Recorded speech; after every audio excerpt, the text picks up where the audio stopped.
ओम शांति। 29/4/2024 की मुरली है। मुख्य रूप से बाबा ने कहा, बुद्धि में स्वदर्शन चक्र फिरता रहे।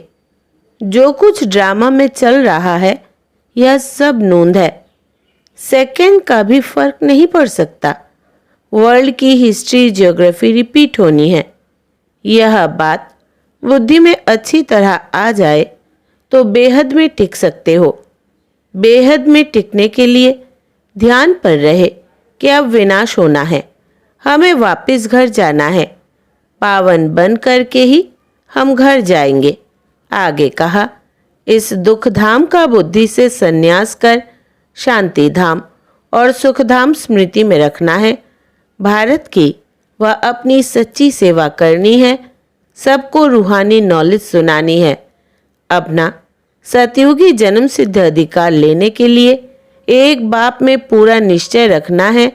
अंदर से अजपा जप करते रहना है। पढ़ाई रोज जरूर पढ़नी है। अब सुनते हैं महावाक्यों को विस्तार से। बाबा ने कहा, मीठे बच्चे, यह सच्चा सच्चा सत का संग है, ऊपर चढ़ने का। तुम अभी सत्य बाप के संग में आए हो, इसलिए झूठ संग में कभी नहीं जाना। प्रश्न है, तुम बच्चों की बुद्धि किस आधार पर सदा बेहद में टिक सकती है? उत्तर, बुद्धि में स्वदर्शन चक्र फिरता रहे। जो कुछ ड्रामा में चल रहा है यह सब नूंद है। सेकंड का भी फर्क नहीं पड़ सकता। वर्ल्ड की हिस्ट्री ज्योग्राफी रिपीट होनी है। यह बात बुद्धि में अच्छी तरह आ जाए तो बेहद में टिक सकते हो। बेहद में टिकने के लिए ध्यान पर रहे कि अब विनाश होना है, हमें वापस घर जाना है। पावन बन करके ही हम घर जाएंगे। ओम शांति। मीठे मीठे रूहानी बच्चों प्रति रूहानी बाप बैठ समझाते हैं। समझाते उनको है जो बेसमझ है। स्कूल में टीचर पढ़ाते हैं क्योंकि बच्चे बेसमझ है। बच्चे पढ़ाई से समझ जाते हैं। तुम बच्चे भी पढ़ाई से समझ जाते हो। हमको पढ़ाने वाला कौन है? यह तो कभी भूलो नहीं। पढ़ाने वाला टीचर है, सुप्रीम बाप। तो उनकी मत पर चलना है, श्रेष्ठ बनना है। श्रेष्ठ ते श्रेष्ठ होते हैं सूर्यवंशी। भल चंद्रवंशी भी श्रेष्ठ है, परंतु यह है श्रेष्ठ ते श्रेष्ठ। तुम यहाँ आए हो श्रेष्ठ ते श्रेष्ठ बनने। तुम बच्चे जानते हो हमको ऐसा बनना है। ऐसा स्कूल 5000 वर्ष बाद ही खुलता है। यहाँ तुम समझकर बैठे हो, यह सचमुच सत का संग है। सत्य है ऊंच ते ऊंच, उनका तुमको संग है। वो बैठकर सतयुग का श्रेष्ठ ते श्रेष्ठ देवता बनाते हैं, अर्थात फूल बनाते हैं। तुम कांटे से फूल बनते जाते हो। कोई फौरन बन जाते हैं, कोई को टाइम लगता है। बच्चे जानते हैं यह है संगम युग। सो भी सिर्फ बच्चे जानते हैं। निश्चय है कि यह पुरुषोत्तम बनने का युग है। पुरुषोत्तम भी कौन सा? ऊंच ते ऊंच आदि सनातन देवी देवता धर्म के जो महाराजा महारानी है, वो बनने लिए तुम यहाँ आए हो। तुम समझते हो हम आए हैं बेहद के बाप से बेहद का सतयुगी सुख लेने। हद की जो भी बातें हैं वो सब खत्म हो जाती है। हद के बाप, हद के भाई, चाचे, काके, मामे, हद की पाई पैसे की मिल्कियत आदि जिसमें बहुत मोह रहता है, यह सब खलास हो जाना है।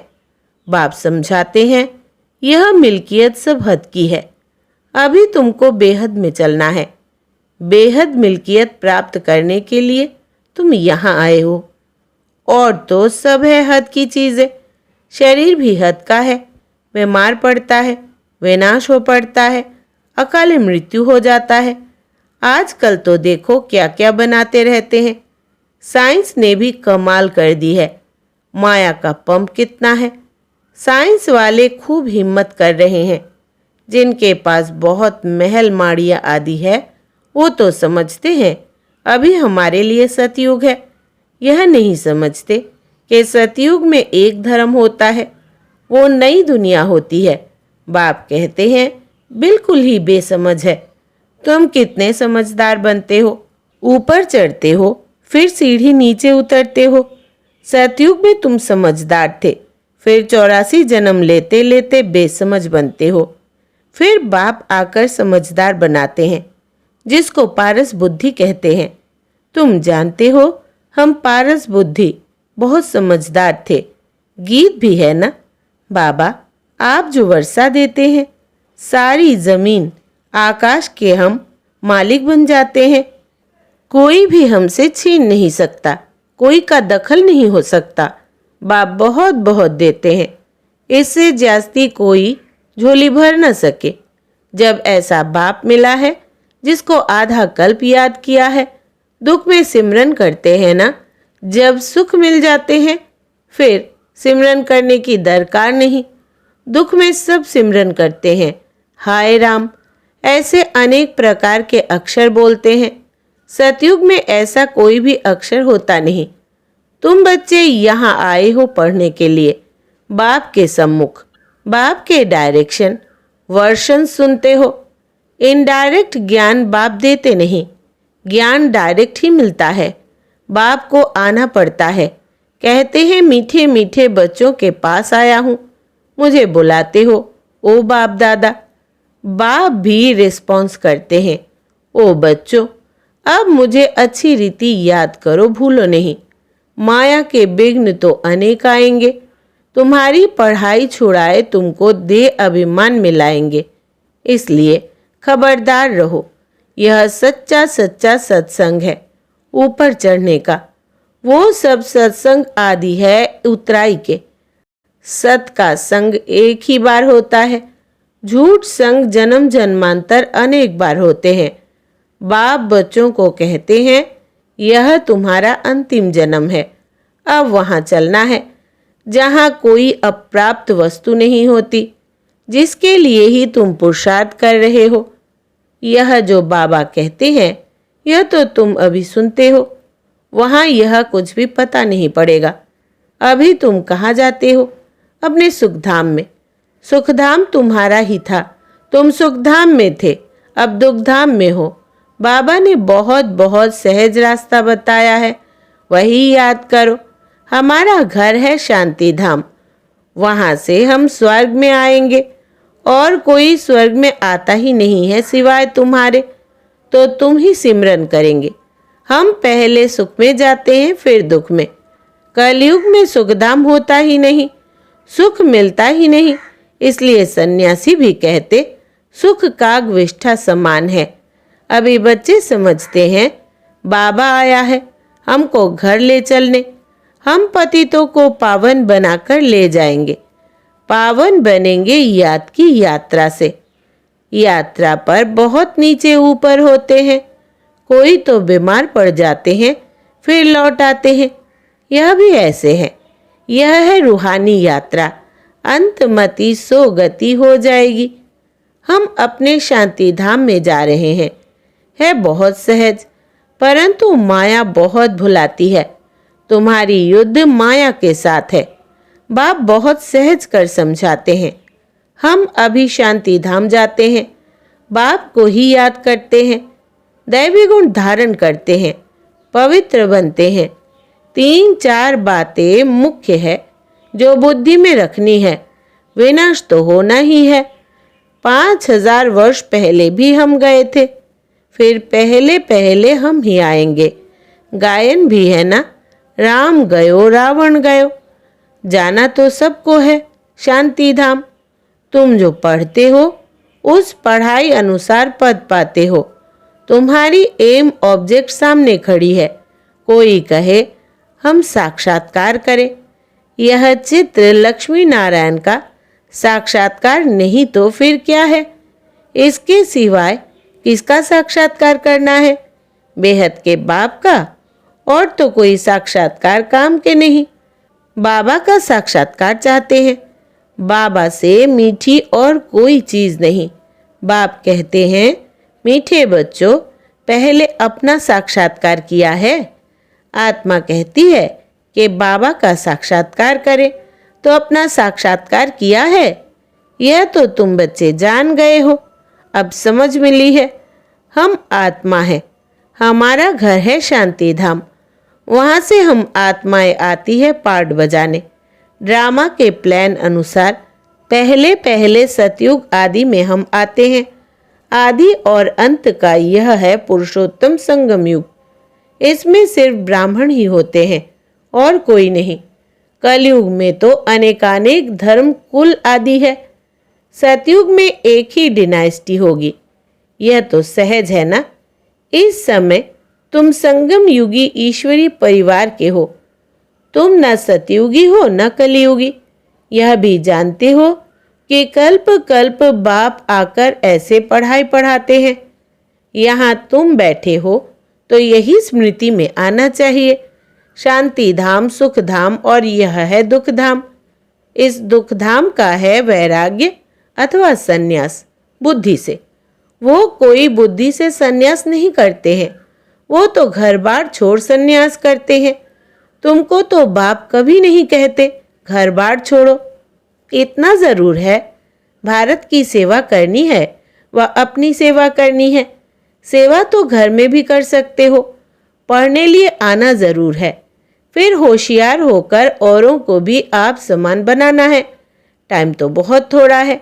गायन भी है ना, बहुत गई थोड़ी रही। दुनिया के मनुष्य तो बिल्कुल ही घोर अंधियारे में है। समझते हैं अभी 40,000 वर्ष पड़े हैं। तुमको बाप समझाते हैं, बच्चों अब बाकी थोड़ा समय है। तुमको बेहद में टिकना है। सारी दुनिया में जो कुछ चल रहा है सब नूंद है। जो मिसल ड्रामा चल रहा है। वर्ल्ड की हिस्ट्री ज्योग्राफी रिपीट होनी है। वही आकर पढ़ेंगे जो सतयुग में जाने वाले होंगे। अनेक बार तुमने पढ़ा है। तुम अपना स्वर्ग स्थापन करते हो श्रीमत पर।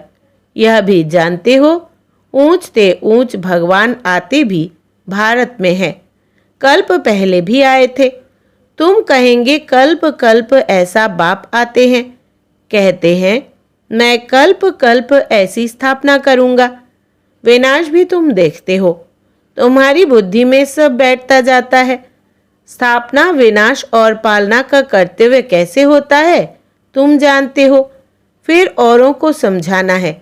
आगे नहीं जानते थे। बाप को जानने से बाप द्वारा तुम सब कुछ जान जाते हो।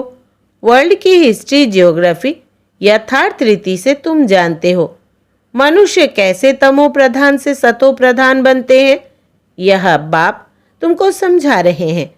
तुमको फिर औरों को समझाना है। तुम बच्चे अभी पारस बुद्धि बन रहे हो। सतयुग में होते ही है पारस बुद्धि। यह है पुरुषोत्तम संगम युग। इनको गीता एपिसोड कहा जाता है। जब तुम पत्थर बुद्धि से पारस बुद्धि बनते हो। गीता सुनाने वाला तो भगवान खुद है, मनुष्य नहीं सुनाते। तुम आत्माएं सुनती हो फिर औरों को सुनाती हो। इसको कहा जाता है रूहानी नॉलेज। जो रूहानी भाइयों को सुनाते हो, वृद्धि को पाते रहते हो। तुम जानते हो बाबा आ करके सूर्यवंशी चंद्रवंशी डिनास्टी स्थापन करते हैं। किसके द्वारा? ब्रह्मा मुख वंशावली ब्राह्मण कुलभूषणों द्वारा बाप श्रीमत देते हैं। यह समझने की बात है, दिल पर नोट करना है। यह तो बहुत सहज है। यह है दुख धाम। अभी हमको घर जाना है। कलयुग के बाद है सतयुग। बात तो बहुत छोटी और सहज है। भल तुम ना पढ़े हो तो भी कोई हर्जा नहीं है। जो पढ़ना जानते हैं उनसे फिर सुनना चाहिए। शिव बाबा है सब आत्माओं का बाप। अभी उनसे वर्षा लेना है। बाप पर निश्चय करेंगे तो स्वर्ग का वर्षा मिलेगा। अंदर में भी अजपा जाप चलता रहे। शिव बाबा से बेहद सुख स्वर्ग का वर्षा मिल रहा है। इसलिए शिव बाबा को जरूर याद करना है। सबको हक है बेहद के बाप से वर्षा लेने का। जैसे हद का बर्थ राइट मिलता है, वैसे यह फिर है बेहद का। शिव बाबा से तुमको सारे विश्व का राज्य मिलता है। छोटे छोटे बच्चों को भी यह समझाना चाहिए। हर एक आत्मा का हक है बाप से बर्थ राइट लेने का। कल्प कल्प लेते भी जरूर है। तुम वर्षा लेते हो जीवन मुक्ति का। जिनको मुक्ति का वर्षा मिलता है वो भी जीवन मुक्ति में आते जरूर है। पहला जन्म तो सुख का ही होता है। तुम्हारा यह है 84वां जन्म। यह नॉलेज सारी तुम्हारी बुद्धि में रहनी चाहिए। बेहद का बाप हमको पढ़ाते हैं, यह भूलो मत। देहधारी कभी ज्ञान दे न सके, उसमें रूहानी ज्ञान होता नहीं। तुमको समझाया जाता है भाई भाई समझो। जो भी मनुष्य मात्र है और किसको भी यह शिक्षा नहीं मिलती है। भल गीता भी सुनाते हैं कि भगवान उवाच, काम महाशत्रु है, इन पर जीत पाने से तुम जगत जीत बनेंगे, परंतु समझते नहीं। अब भगवान तो है ट्रुथ, सत्य। देवता भी भगवान से ट्रुथ सीखे हैं। श्री कृष्ण ने भी यह पद कहाँ से पाया? लक्ष्मी नारायण कहाँ से बने? क्या कर्म किया? कोई बता सकेंगे? अब तुम ही जानते हो। निराकार बाप ने उन्हों को ऐसे कर्म सिखाया ब्रह्मा बाप द्वारा। यह सृष्टि है ना। अभी तुम हो प्रजापिता ब्रह्मा कुमार कुमारियाँ। तुम्हारे पास नॉलेज है रूहानी बाप की। तुम समझते हो हम भगवान को जान गए हैं। ऊंच ते ऊंच वो निराकार है, उसका साकार रूप नहीं। बाकी जो भी देखते हो वो साकार है। मंदिरों में भी लिंग देखते हो, अर्थात उनको शरीर नहीं। ऐसे नहीं कि वो नाम रूप से न्यारा है। हाँ, और सब देहधारियों के नाम पढ़ते हैं। जन्मपत्री है। शिव बाबा तो है निराकार, उनकी जन्मपत्री नहीं है। श्री कृष्ण की है नंबर 1। शिव जयंती भी मनाते हैं। शिव बाबा है निराकार कल्याणकारी। बाप आते हैं तो ज़रूर वर्षा देंगे। उनका नाम शिव है। वो बाप, टीचर, सदगुरु तीनों ही एक है। कितना अच्छी रीति पढ़ाते हैं। अच्छा, मीठे मीठे सिकिलधे बच्चों प्रति माता पिता बाप दादा का याद प्यार और गुड मॉर्निंग। रूहानी बाप की रूहानी बच्चों को नमस्ते। हम रूहानी बच्चों की रूहानी बाप दादा को याद प्यार, गुड मॉर्निंग और नमस्ते बाबा नमस्ते। धारणा के लिए मुख्य सार। पहला, इस दुख धाम का बुद्धि से संन्यास कर शांति धाम और सुख धाम स्मृति में रखना है। भारत की व अपनी सच्ची सेवा करनी है। सबको रूहानी नॉलेज सुनानी है। दूसरा, अपना सतयुगी जन्म सिद्ध अधिकार लेने के लिए एक बाप में पूरा निश्चय रखना है। अंदर से अजपा जाप करते रहना है। पढ़ाई रोज जरूर पढ़नी है।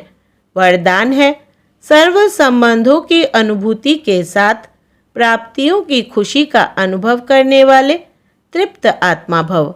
विस्तार है, जो सच्चे आशिक है वो हर परिस्थिति में, हर कार्य में सदा प्राप्ति की खुशी में रहते हैं।